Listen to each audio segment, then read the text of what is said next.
Hello and welcome to episode 8 of Diary of a Folk Witch. My name is Zana and I am a practising priestess, doula and animistic folk witch living in Lancashire. Here I will share with you a blend of essays and diary entries that allow you to peer into the very real world of a modern practising traditional style folk witch and wise woman. You are invited into my innermost world of actual everyday living witchcraft. Everything from folklore to foraging, herbalism to urban homesteading, divination, spiritual practice and more. I don't niche down here, you see it all. Because I'm not just a witch when I'm performing workings, it's in every area of my life, and I like to share that with you. Diaries are supposed to be places where we document our deepest secrets, but I believe some secrets are worth sharing, so let me share my life with you.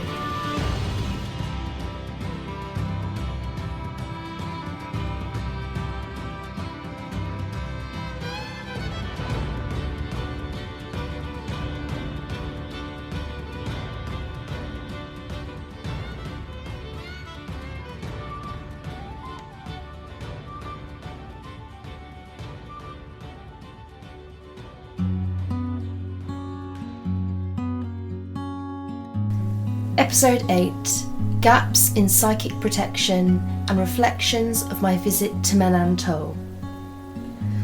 Date, January 16th, 2024.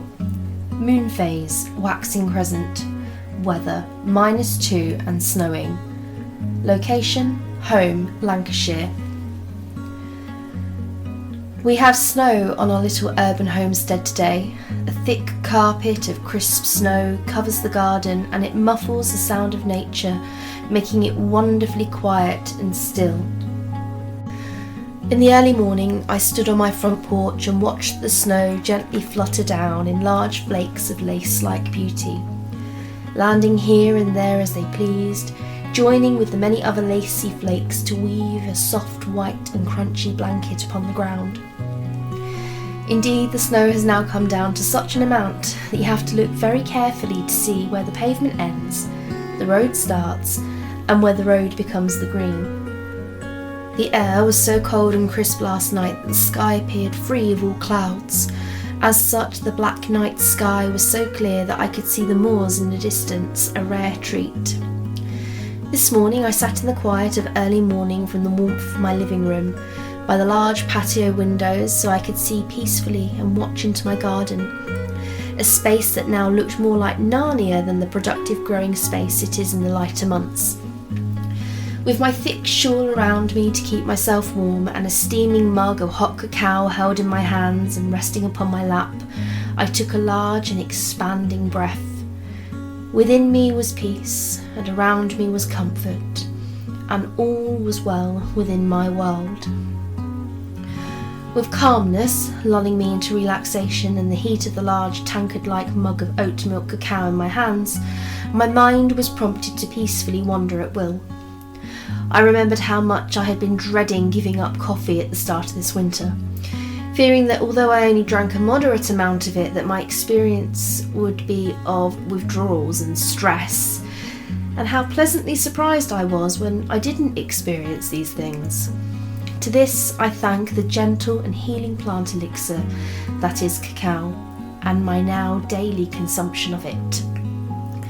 I remembered how, when I was on holiday in Cornwall back in October, I had taken a short walk down the cove and sat beside the waves to contemplate, reflect, and then journey to find out what would benefit my mind, body and spirit over the coming winter. It was dusk and the cove was empty. Not a soul was about to disturb me, and the sound of the waves lulled me into a space where I could hear spirit clearly. The end result of my journey was the guidance to incorporate more oat, Aveeno sativa, and cacao, Theobroma cacao, into my diet, and that together they would form a potent plant ally partnership that would help me weather the winter. So here I am 3 months later, sat in the warmth of my living room, watching the snow and continuing my daily morning winter ritual of daily grounding and shielding, followed by a prayer to the gods, ancestors and spirits, and then finishing with a mug of hot oat milk and cacao. Oat has wonderful calming and soothing properties, but is also thought to have some benefits with mood regulating and easing some of the symptoms that are commonly associated with the winter blues or seasonal affective disorder. Used topically, Aveeno sativa can alleviate skin conditions such as psoriasis and eczema. Cacao is mildly stimulating, so makes for a wonderful exchange for coffee. However, cacao is also very nutritious, healing, soothing and comforting. It's high in iron and can reduce tiredness, fatigue and low moods. Together, I find that oat milk and cacao make a very potent plant medicine duo and a damn tasty hot drink. Forget hot chocolate, my friends, drink a hot oat milk and cacao instead. It's like being hugged from the inside out. As I take a sip from my luscious hot drink, the thought of Cornwall comes back to me again. I wonder what my secret little holiday spot looks like in the depths of winter. Is it covered in snow? I bet the town is very quiet without tourists. From the sleepy little holiday village we like to visit, my mind then walks up the county to Boscastle and remembers with a smile my last visit and the many jackdaws who greeted me on my walk along the water's edge to the Museum of Witchcraft and Magic. I seem to have a strong connection to jackdaws, owls and adders. Since childhood, I have been drawn to them, and each creature seems to have a way of finding me out. I've held owls before, and they sit on my roof often calling out into the night. And as for adders, I've encountered many as if by magic, but perhaps this is a story for another day. Warm and cosy, I thought about how nice it would be to fly like the jackdaw, and wondered if from the sky above Boscastle a bird could see all the way to Tintagel. We never did manage to get to Tintagel in October, I thought to myself. We'll have to do that next time. I wonder if our son will be walking by then. From North Cornwall, my memories journeyed me down the south coast of the county to the mystic Merry Maidens and Mennan Toll. Mennan Toll, I whispered to myself. Now that was a weird day out. It is at this point that I should probably explain to those listening today that although all of my entries are truthful accounts, I do not always offer them in real time. You see, there are some things within folk witchcraft and practice that cannot and should not be shared with the world as it happens. Sometimes it's a working, and all working should ideally be kept secret and safe until it's worked, and its effects are now filed happily away into history. This not only protects the working from being undone by others, but there is a distinct power to secrecy in itself. It contains a magic of its very own. At other times, it may be that privacy must be maintained in order to protect a folk witch's clients or close community. Talking about an incident, ritual, or working in real time can expose personal identities and therefore should also be avoided. Or, as in my case today, sometimes a paranormal incident that is so strange and so potent happens and you need a few weeks or months to really reflect on what happened, to take the lessons from it, carry them forward, and apply them to practice where necessary. It is at this point I will also include a little side note that will prove relevant as I retell the incident that happened to me in October last year. Within my family's folkway and sympathetic magic background, the semi-precious and ancient resin that is amber is used heavily now for the protection of children and their mothers, and more recently, children have been gifted raw amber teething necklaces for their energetic and magical protective properties. This is often gifted around the child's first birthday. Prior to the invention and popularity of the amber teething necklaces, small pieces of amber and even on rare occasions, because they're so expensive, amber rosaries were gifted to family members for energetic protection.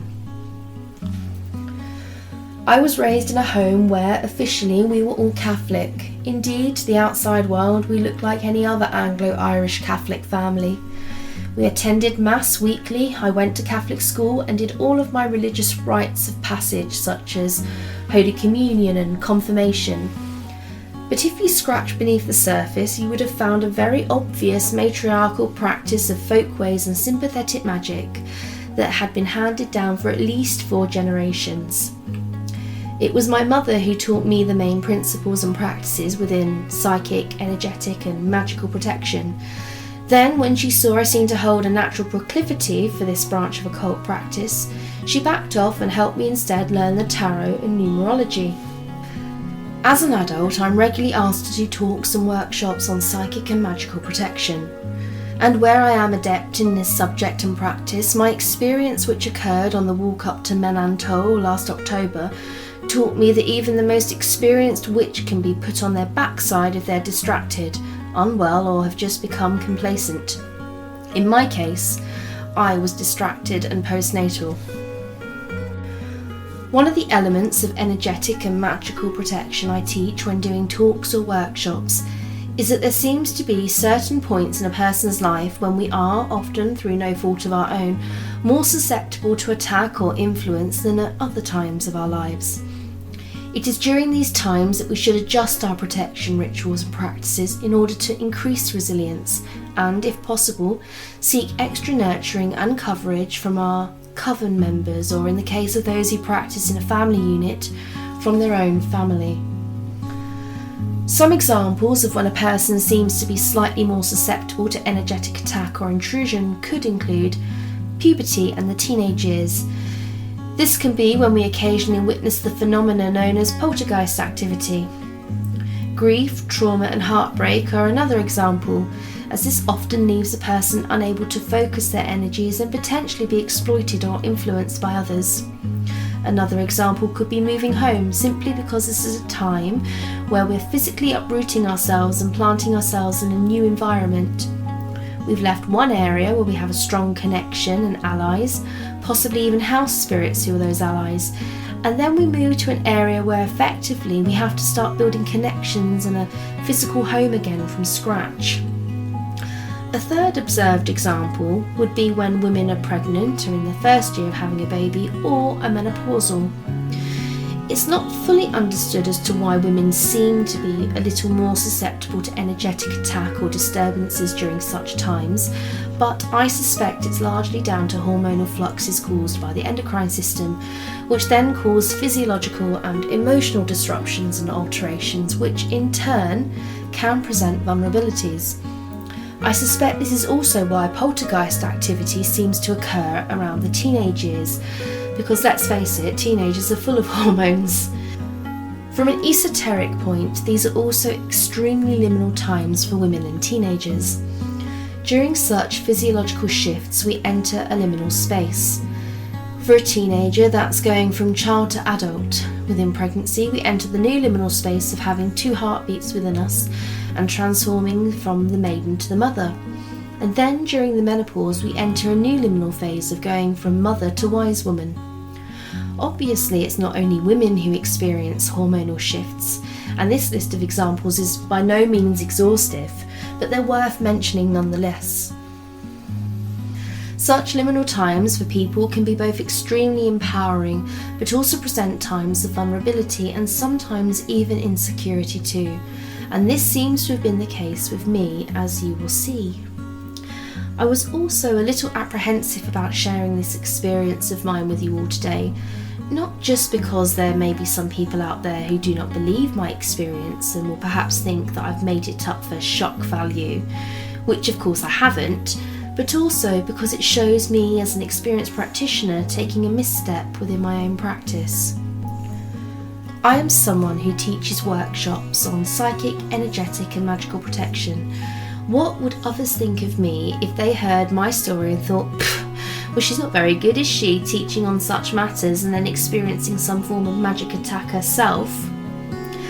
However, this is also a platform where I strive to share real folk witchcraft practice, all of it, not just the glitzy glamour bits that other sources might show you.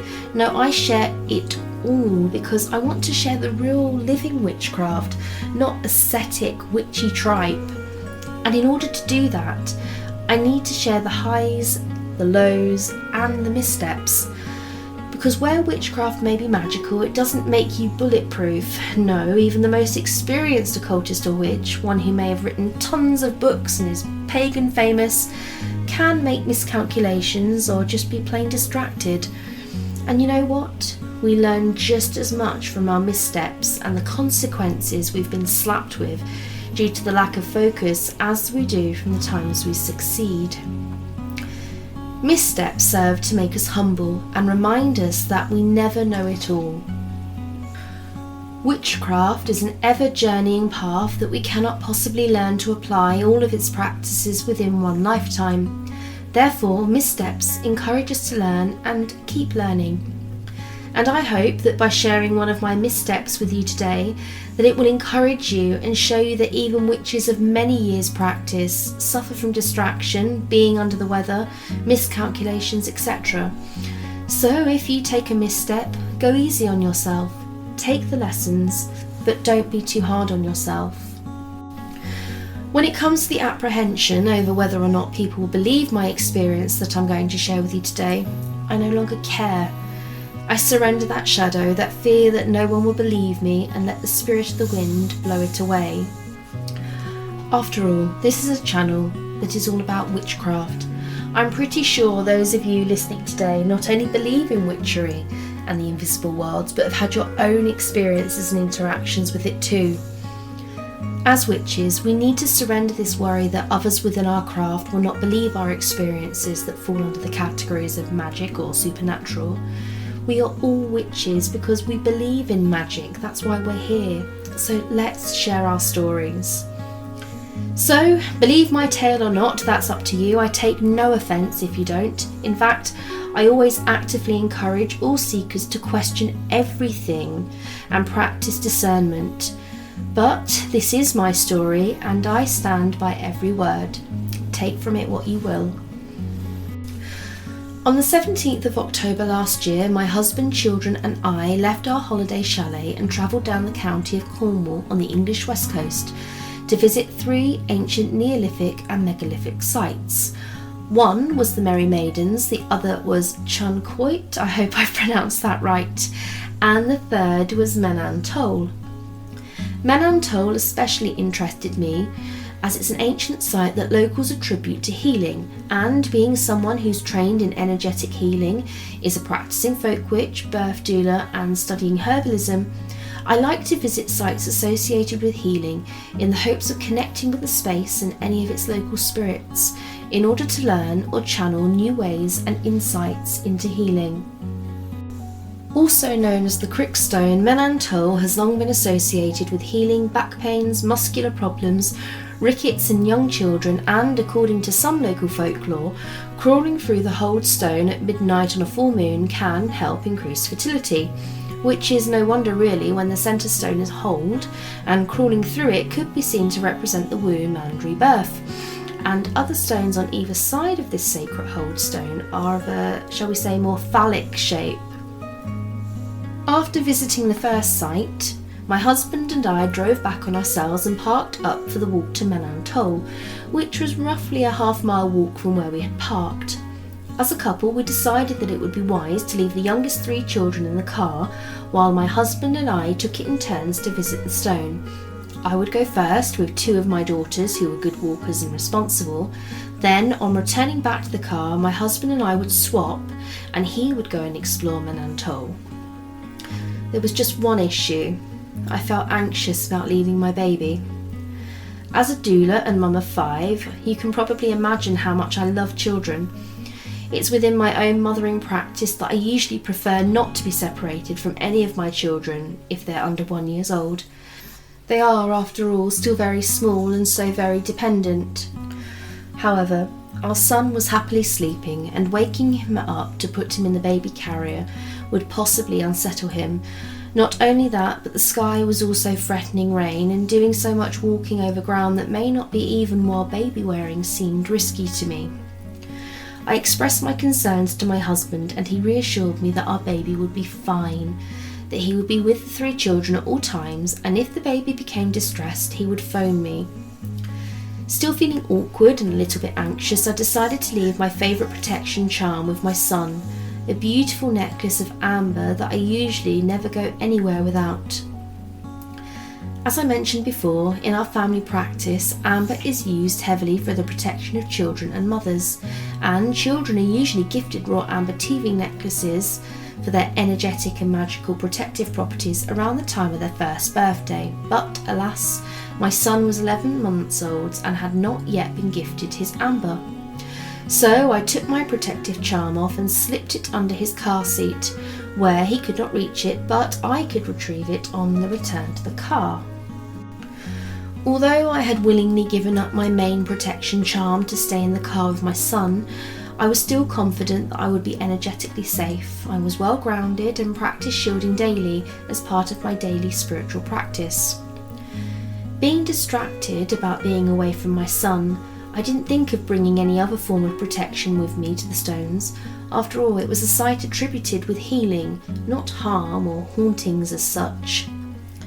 So, feeling safe, my daughters and I began the rather long but beautiful walk towards the ancient site of Menam Toll. We chatted about fairy lore, Cornish folklore, and the interesting differences and similarities between Cornish and our native Lancashire folklore and folkways. However, no matter how much we chatted away, my thoughts constantly drifted back to my baby. Was he still asleep, or was he awake now? Was he settled with his daddy or upset and looking for me? The thoughts pricked me like thorns and were very distracting. At just about the halfway point along the long and bumpy lane, I noticed two things. The first was a couple, a mother and a father, and between them a little girl of about 4 or 5 years old. The second was what seemed to be some form of abandoned croft or farm on my left-hand side. I immediately took a disliking to this abandoned building. It felt dark and foreboding, and I could distinctly feel that something was there in spirit and watching the little road. But having some of my children with me and fretting about my son, I didn't pay any more attention to the abandoned building. I smiled and nodded at the couple, and likewise they politely offered the same to me. We passed each other and the abandoned building by about 9 or 10 paces when I suddenly heard the little girl shriek. I quickly turned to see her fall back with such a force that it looked like someone had pushed her. The poor child landed roughly on the floor with her parents leaping forward to quickly pick her up. As I was about to call out, "Are you okay? Do you need any help?" I suddenly felt the bag I was using to carry my phone, camera, notepad and witch's pin, which in some traditions is known as a knoll, being tugged away from me, seemingly by unseen hands. Then, before I could even react, I felt something hit me hard in the solar plexus area. As it passed through me, I energetically saw the dense ball of electric blue light that had hit me in the upper abdomen, and before I knew it, I was on the floor too, just like the little girl, only I was bleeding. Bleeding because the witch's pin in my bag had injured my leg as I fell. Both of my children shrieked and went to help me up, but I asked them to stand back and wait. I knew at once something nasty had pushed both myself and the little girl, and I was livid. I assessed the injury to my leg and saw a definite and painful puncture wound. Looking back, I should have probably got up and gone straight back to the car and to the nearest outpatients or perhaps even A&E, but I was so furious and stubborn that I stood up and faced the abandoned croft. "How dare you?" I hissed.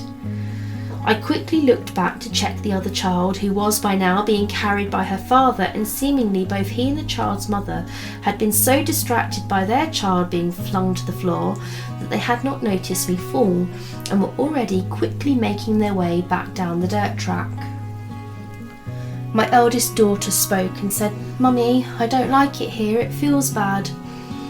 I reminded her that it was safe and that I was too. I then retrieved my purse from my pocket and took out a silver-coloured coin, in this case a 10-pence piece, as well as my holy medal of St. Winifred, something I had been carrying about me as a connection to water and sacred holy wells since my last visit to Holywell in North Wales. I may not be a practising Catholic anymore, but I certainly have not abandoned the powerful folkways and sympathetic magic of my Catholic ancestors.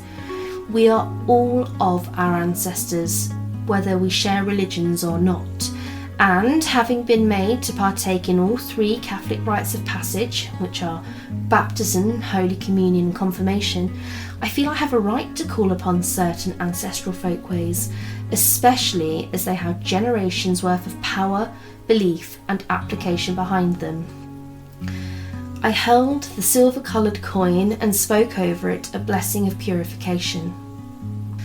Silver be the colour of the moon, silver be the stars, silver be the gift of the baptism band that circles the wrist of the child purified of original sin. Silver be the holy rosary, and silver be the colour of the Virgin's halo, one who is pure and free from sin. Silver circle in my hand, silver circle from my purse, cleanse myself, remove all ill, and free me from this crossing or curse. I then placed the coin into my left shoe. Within this little folk working, one is meant to place the coin in the shoe of the foot that corresponds with the person's dominant hand. In this case, I'm left-handed, and so put the coin into my left shoe. Once the purification working was done, I took out my St. Winifred's medal, a saint who presides over the Welsh holy well that I regularly call upon for healing waters, and said aloud, "May the spirits of all that is good banish all that is evil and impure." I threw the holy medal at the abandoned building. Where exactly it landed I do not know, as it was obscured by the hedgerow, but it landed close to the house. I then sat down to assess my leg. That puncture wound was still bleeding, but not profusely. It was the muscle around the puncture wound that hurt more than anything. That's going to leave a hell of a bruise, I thought to myself, and I was right. For a month afterwards I had a huge black and then yellowing bruise about the diameter of a standard teacup. 3 months later the bruising and tenderness is gone, but I do sport a little puncture scar on my left calf, a permanent reminder of not to leave gaps in one's energetic protection. Although not bleeding enough to be worried, I decided to perform the blood staunching charm that my mother had taught me. The lady's blood stopped for 9 long months, she birthed and bled again, then her bleeding settled and she was as new. So too shall this bleeding settle and cease to flow out of my body, so shall it be. It worked to good effect and slowed the bleeding to almost an immediate stop. My pride bruised and feeling physically bruised too, my daughters and I continued along the little track until we reached Melland Toll. And it was beautiful. Once there, it was though time had stopped completely, like the outside world and everyday trivialities were in a different country entirely. I gave an appropriate and earth-friendly offering to the area and sat for a while to let my daughters explore as much as to rest my leg as anything else. As I sat near the stones, I couldn't help but take in the physical beauty of the place, as well as the peaceful atmosphere there at Melland Toll. It was entirely different from what we had experienced along the little trackway, and I am deeply glad that both my daughters were wearing their amber. I remember flushing and feeling my cheeks tingle with humiliation when I thought about the amber. I sat there and mentally told myself off. I should have known better than to go out into old and remote places without additional energetic protection. I let myself be distracted by worrying about the baby. I knew I was postnatal and overlooked additional protection. I should have known better. I then sat and wondered what on earth had happened. Why had both the little girl and I been flung to the floor? We had nothing to do with one another and were not interacting with the house, and nor were we disrespecting the area. Was it a poltergeist or local land spirit? I didn't know. I didn't stay long enough to work it out or communicate. But then I was upset and embarrassed that as an experienced witch I had made the mistake and allowed myself to be energetically vulnerable. Oh well, lesson learned, I told myself. If anything, it's a good way of reminding myself I'm only human.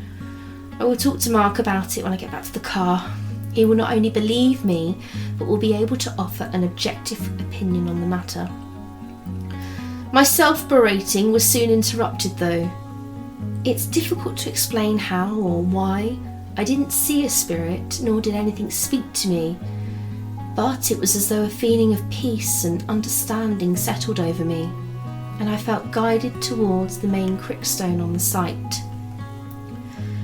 The closer I got to the stones, the more they seemed to hum energetically, and indeed, as I touched one of the upright pillar stones beside the main crickstone, I felt the energy of land and stone reverberate in my hand.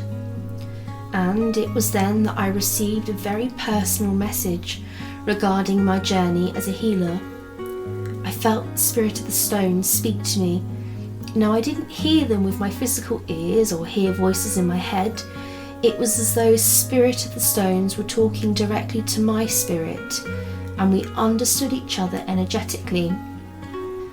I felt the stones say to me that if I was really ready to dedicate myself to the healing and comforting of others, then I could dedicate myself to that right here and now by crawling through the crickstone 3 times clockwise. I immediately balked at this.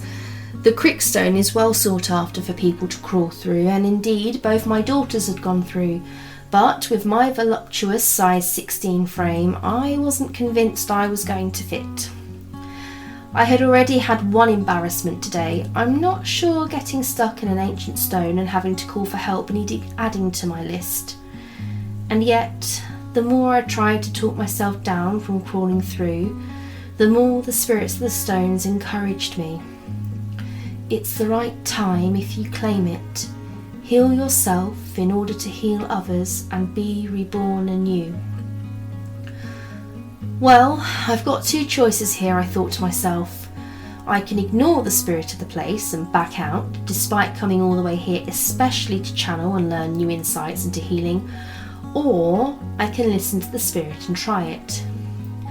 I turned inwardly and reached out to both the Celtic goddess Brigid and the Norse goddess Air, who I work with in all of my healing learnings and applications, and then to my spirit guide Joan, all of whom confirmed that it was safe for me to pass through the crickstone and begin a new phase of my healing and wise woman journey, if I wanted to.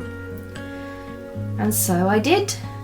I laid aside my fear of not fitting through the stone, put both hands upon the top of it and said, I accept this initiation into healing. Then bent down and crawled through the stone 3 times. It was uncomfortable, and I wish I'd worn gloves to protect my hands from the dry, gritty ground, but I did it. Afterwards, as I stood up, my eldest daughter said, "Look, Mum, a crow." I turned around to see that it wasn't a crow. It was instead another corvid, the jackdaw, in isolation no less, which was odd because they're usually such communal birds. The jackdaw was simply stood upon the phallic stone I had been communing with at the beginning. I smiled. One of my spirit allies had seemingly made an appearance in person, perhaps as confirmation of the initiation I had just taken. It suddenly flew up and headed in the direction of northeast. After a private working, prayer, and then meditation, my children and I headed back to the car. "You're not limping anymore, Mummy," my youngest daughter said with delight. "Well, duh, maybe the crickstone made her better," my eldest daughter retorted. It was true, I wasn't limping anymore. I hadn't noticed that since going through the crickstone that the pain had almost vanished, and when I checked my leg again, the bruising was coming out, but already showing signs of plasma knitting the wound back together. Though this of course could be attributed just as much to natural bodily healing as it could to any metaphysical reasoning around the stones. As we neared the abandoned croft down the lane again, my 2 daughters huddled closer to me and my youngest took my hand. "It's okay," I said. "You're wearing your amber charms and whatever it is can't hurt us now I've done some prayers." As we passed, I felt something from the upper level of the house fix a glare at us. This angry spirit seemed to watch us walk down the trackway, but I felt no fear and continued my journey. We reached the car without incident, and my daughters immediately ran up to their dad and told them what had happened to me. Looking concerned, Mark asked me about what had happened, so I explained everything and he checked my leg. He wanted me to go and get checked out at the local minor injuries unit or perhaps even A&E, because although the wound itself seems small, it might also be deep. But I declined. All a doctor would likely do would be to advise me some watchful waiting in case of possible infection, or maybe even possibly prescribe me a broad spectrum antibiotic as a prophylactic against possible infection. I didn't need stitches and my tetanus injections were up to date, and the idea of a just-in-case course of antibiotics that would wipe out my good gut flora as well as any possible nasties seemed somewhat counterintuitive. So instead, I promised to be careful and monitor the wound. If it became more tender, oozed, or I developed a temperature, I would seek medical attention right away. But I knew then and there I would be fine. I trusted my body's ability to heal itself in this instance. There are times when Western medicine is beneficial and life-saving and should certainly be sought out. For example, the NHS saved my life when I had pneumonia and sepsis in 2018. Therefore, I honour and treasure our NHS very deeply. However, there are times where it makes more sense to wash out a wound yourself with some warm water and perhaps some witch hazel or colloidal silver, and make a poultice using herbs and see how your body does on its own before you run off to see a doctor. Of course, I'm not here advocating that you should do this every single time you have an accident or some kind of wound. This is something you have to assess yourself, and by all means go and see a doctor if you need one. I'm more talking about me from my own personal experience here, so please don't think that I'm advocating for people to not go and see a doctor if they need one. In my case, I was right and I healed up nicely. My husband's journey to Menantol was less eventful than ours had been. He agreed that he too could sense something malevolent at the abandoned croft, but by the time he had got there it felt as though it was dissipating or fading out. Perhaps the spirit too was feeling bruised and embarrassed at being disarmed by a holy medal. Or then again, perhaps they had had their malevolent fun for the day and was leaving. Perhaps we shall never know. My husband also passed through the stones and made his own personal connections and workings before joining us back at the car. I've had a lot to consider since this event at Menantol, and I do not take it lightly. I accept the positive lessons as well as the more humbling ones. As a birth doula, pagan hospital chaplain, community witch and so on, I am used to offering care and support, both practically and magically, so much so that I had forgotten that it was okay to reach out for help and support for myself. Not once during my postnatal period had I asked any of my extended family or local community witches to cover me with additional protection while I was healing from birth and adjusting to being a new mum again. And this was a mistake. Not one from a place of ego, more from a place of oversight that happens when you're used to caring for everyone else. When we are blessed to have a magical community or coven around us, we should utilise that group's strength and lean upon one another for support. After all, isn't that part of the point of building a community? To share a life with like-mindeds and have others to share life's highs and lows and to offer mutual support when needed. I also had to consider my own energetic protection and take time to look at any gaps and work out an appropriate course of action in order to seal them up, which in this case was not too bad. My energetic protection in general is usually quite high and efficient. What I needed to do was to be honest with myself about not becoming complacent again and swallowing the bitter pill of pride comes before a fall. Just because you're good at something doesn't mean you won't drop a stitch now and then. I hope you have enjoyed my rather frank discussion today. Let me know what you thought about it over on the Instagram or Facebook page. Maybe you've had similar instances and have had to tweak your psychic and energetic protection techniques. We can all learn and share from each other in the Diary of a Folk Witch community, so please feel free to connect and share life and spiritual experiences. From the time, mists and distance between us, blessings from me to you.